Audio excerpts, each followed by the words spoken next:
While I have this stage, I didn't ask permission from Jabril or Eric or anybody else to do this, but if they don't agree, they can like edit it out of the video.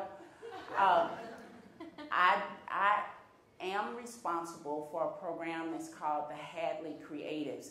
It is a program that supports working artists, visual, performing, literary artists, to help them grow their professional acumen as artists. We are accepting applications for our next class of Hadley Creatives. You can go to Hadley, Hadley, creatives.org to find out more about that opportunity.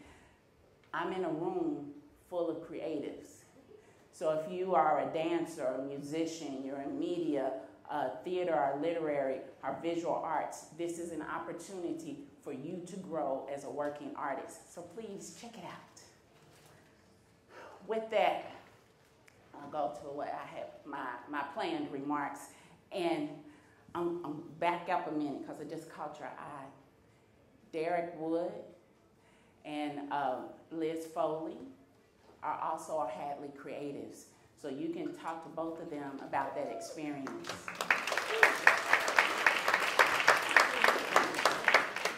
Today, I celebrate my 1-year anniversary of working in philanthropy. I got to spend that anniversary with you. And what that means is that I help people with wealth give it away. So I really enjoy my job. It's fun. I see this as my next career. I've had lots of other ones, but I see this as my next one. But working in philanthropy made me to start to ask myself a bunch of questions. And one of those questions was, damn, where did all of these people get so much money to just give away? I mean, they had like several thousands to several $1 million earmarked for charitable giving. I asked myself, what am I doing wrong? I said, I'm nearly 48 years old and have no wealth to show for it. I even began to believe that there were no examples of wealth builders or philanthropists in my own life or even in my own family.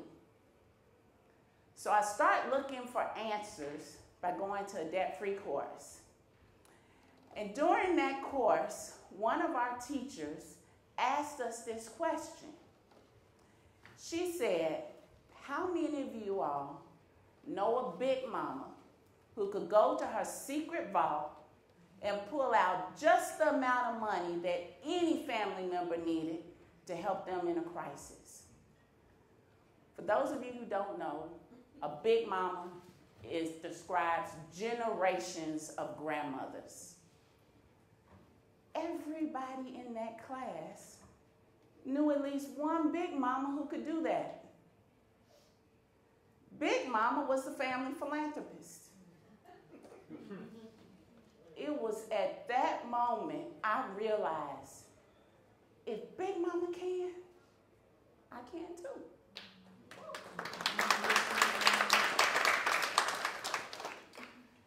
Meet Lula Hutchison Dallin.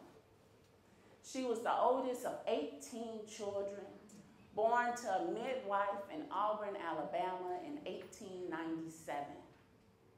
This is my great-grandmother. Like many African-American women born in the rural South at the turn of the century, she had limited opportunities. So she decided to board a train and head to Louisville, Kentucky, where she planned to enroll at the State University, now known as Simmons College of Kentucky. When she arrived in Louisville, she began working as a domestic in wealthy white people's homes. She eventually became a certified seamstress and milliner. In spite of institutionalized redlining in the 1930s, she bought her first home in Louisville's Park Hill neighborhood. Her home was a haven for her family, for her children. It was a refuge for her children's friends. Eventually, she bought a second home and ran a corner grocery store in Louisville's California neighborhood.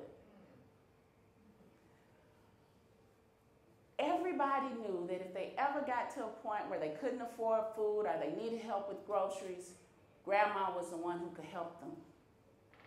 Grandma taught me that if you can help, you should help. When I was born into Grandma's care, she was nearly 80 years old, well into her 80s. She was widowed. But the one thing I understood is that Grandma desired to leave her family a legacy. Her home was one way of doing that. That home supported her generation and the next generation. She encouraged her children and her grandchildren to purchase homes.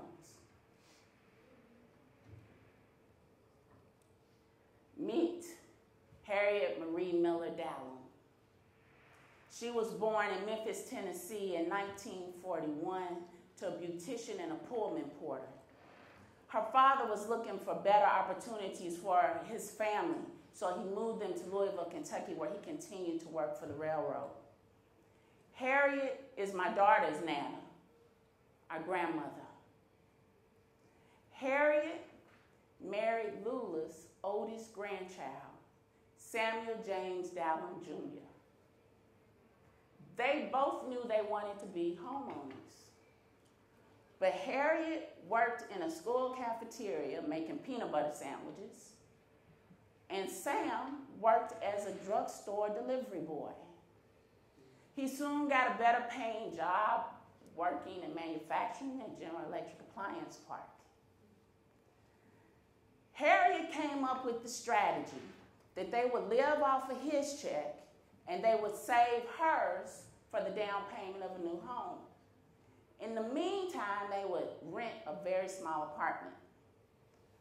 Well, they lived this way for several years, and in 1968, they constructed a brand new home in Louisville's Hallmark neighborhood.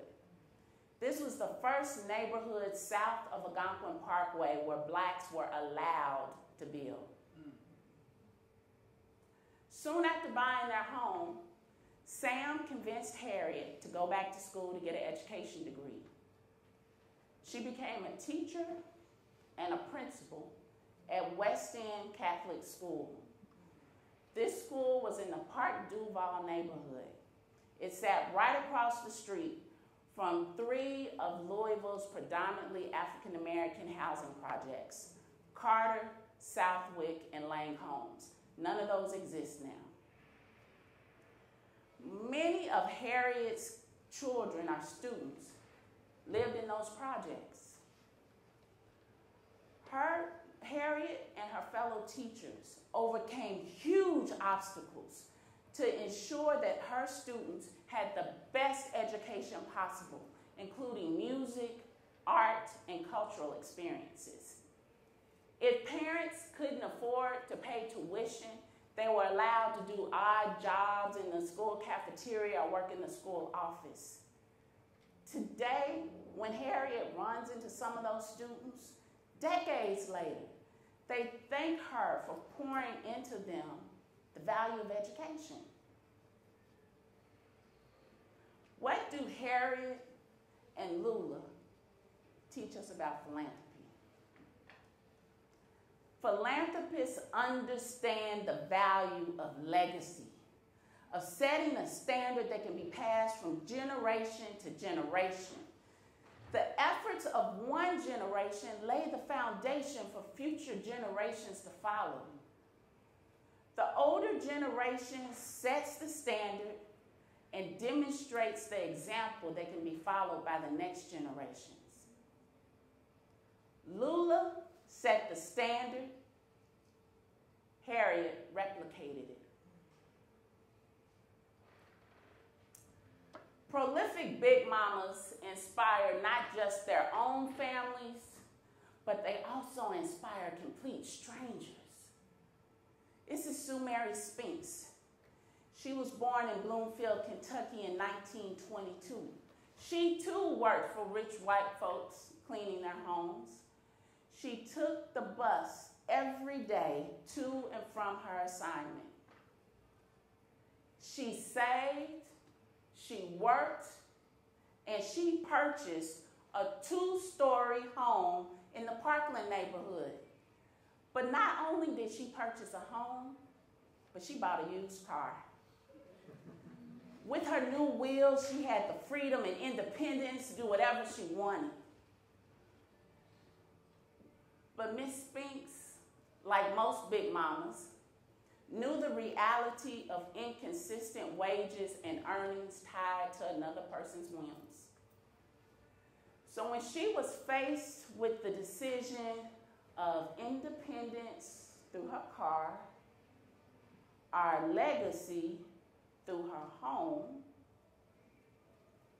she decided to sell her car and pay her mortgage, because she knew her family's legacy rested between the walls of that home. Riding the bus every day of her life until she died was the sacrifice she chose to make to ensure her family's legacy.